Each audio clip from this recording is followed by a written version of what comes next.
We all know Uber. In recent years, it has become one of the most important benchmarks in terms of transport services, and despite attempts by competitors to unseat it from its #1 position, the company continues to impose itself on others by offering services of the highest quality. Yes, Uber seems to have it all when it comes to entrepreneurship. Frequent customers recommending its services, good profit figures, a considerable number of investors, and more. However, like any fast-growing company, certain discrepancies have been found within its business model, and it seems that these details are putting Uber's name in jeopardy.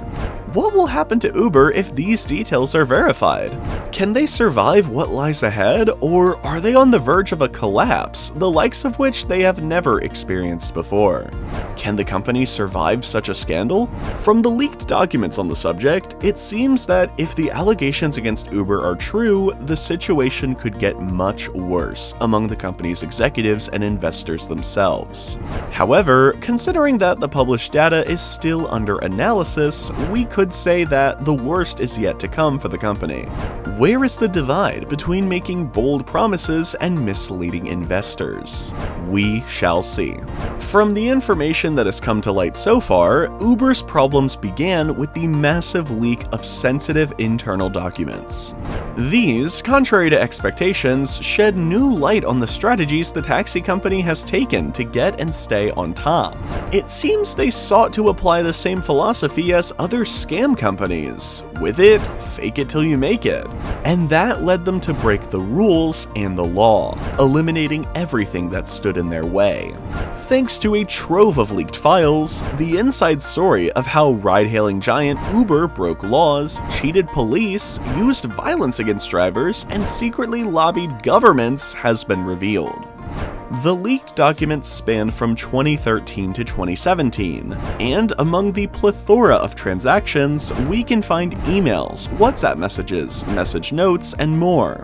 There was even some very revealing audio found between Kalanick and his senior executive team.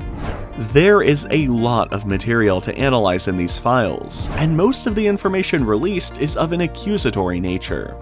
There are exchanges of information between Peter Mandelson and Uber, where the businessman mentions the support he gave the company in approaching the Russian elite. Conversations were also found with Emmanuel Macron, then economy minister, and one of the people who helped them approach the French.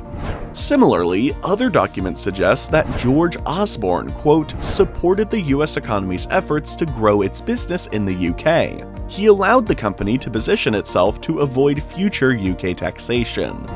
As well as them, other names have appeared within the files, so this is becoming a global problem.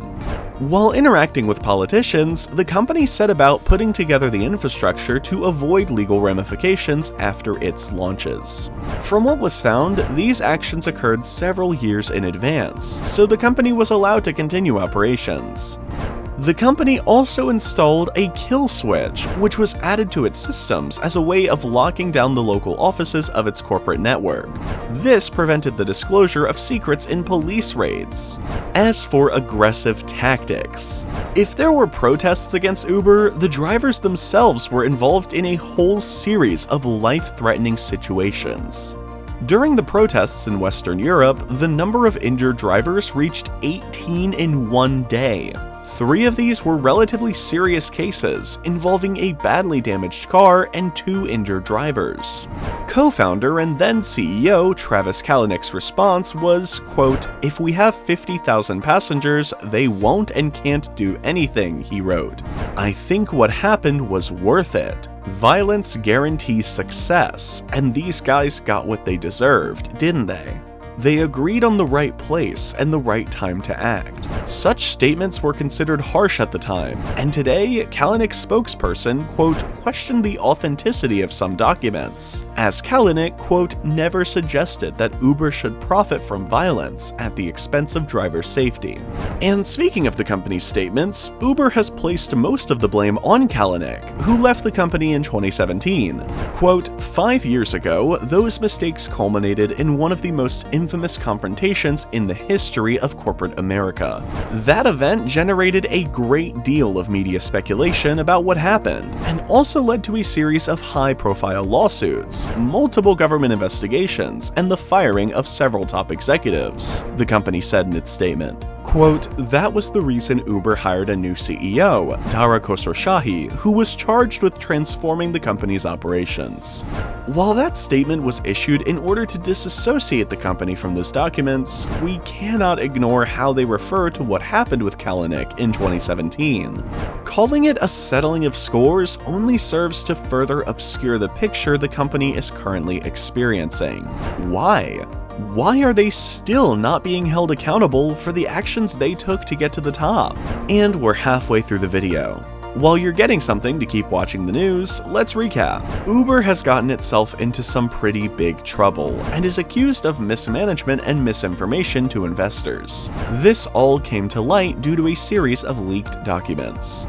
Well, so far, it looks like Uber has the losing side. However, we're not done with the video yet, so it's time to move on to other news. Although Uber is presenting a lot of problems after what happened with the documents, it seems that its case will not be like the Theranos crash. If we remember that incident, the company was a major blow to the technology industry. With the immense amount of broken promises and the problems it caused its investors, how can you not think about it? The legal trouble it got into was so bad that many of those involved ended up in jail. And it all happened because the labs were full of fake machines that didn't work. Uber does not present that factor, which was one of the most decisive in bringing Theranos down. Even so, we cannot deny that its rise story shares certain similarities with that example. Both were companies that came out of nowhere and had a dizzying takeoff, full of secrets and questionable practices. They believed they were above the law and could break the rules to stand out from the rest, and in their pursuit of grandeur, they ended up in a series of scandals that, even now, cannot be forgotten. Although Uber is still the ultimate mobility company, and its profits seem to be worth it, despite all they did to achieve that reputation, we cannot fool ourselves.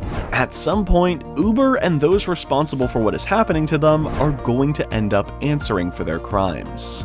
Uber's philosophy has always been to break the rules because they are wrong. While many taxi agencies and fleets have made their mistakes in the past and have had many failures, when compared to what the company has done, we find that they are nothing. We understand that Kalanick's idea was to offer a fast, accessible, and widely usable service, but what he did to achieve greatness was not the best way to execute that idea. You know what's funny about all this? That many people think that the strategy Uber used in its early days is, in fact, permissible. You enter a market, seek accelerated growth, and then fight to retroactively legalize the business. While it is true that there are some aggressive expansion tactics, you are still moving on the side of the conventional and permissible. Several companies have made a name for themselves over the years without resorting to questionable or illegal practices, so why fall into that growth model?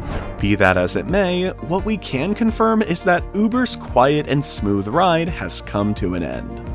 Years of subsidizing passengers have left a permanent footprint in cities around the world, and while its growth pattern seems to have reached a limit, a taxi app like any other still survives. A company that only serves as an example of what not to do for future entrepreneurs. With that warning, we come to the final stretch of the video.